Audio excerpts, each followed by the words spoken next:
Одоо сонгуулийг ямар болоосоо гэж яг чин сэтгэлээс өгч байна. 8 жил нэг нам тасралтгүй үнэлэхгүй байдлаар засаг барьлаа. 90 сар ухаанаар харах юм бол ер нь өнгөрсөн 8 жилд юу болчих вэ? Улс их орн юу болчих вэ? Миний амьдрал юу болчих вэ? Түүнээс элдв янзын PR төтлөختөө улс төрийн кино үзээд байх юм бол бидний амьдрал одоо ер нь хэцүү л болчих тий. 8 жилээ бодох завгүй л одоо галзууруулж шít. Тий одоо гол зорилго бол энэ 8 жилд 90 сар ухаанаар дүгнэлт хийх боломж аль болох олон нийтэд олгохгүй байх л ийм зорилготой байх шиг. Энэ миний амьдрал явж чухам яг ямар хэрэгтэй? Хэрэгтэй мүү хэрэггүй мүү гэдгийг дүгэн цэгэнжээ шийдвэр гаргах болохоос биш.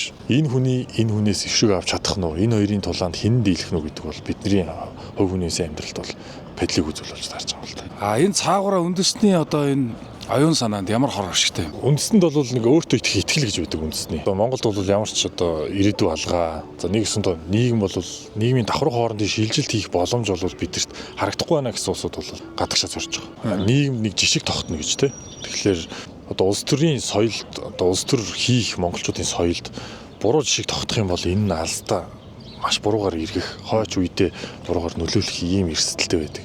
За баярлалаа судлаач Баттөмөр гэдэг ийм өндөр сайхан залуу байна. Тэгээд би хувьдаа бас дэмждэг юм а. Бичсэн ном, хэлж байгаа үзэл бодол яриануудыг нэг сонсдог. Тэгээд ийм залуучууд бас их улс төрд ороосоо гэж дотроо хүсдэг юм а. Тэгээд баярлалаа. Баярлалаа. За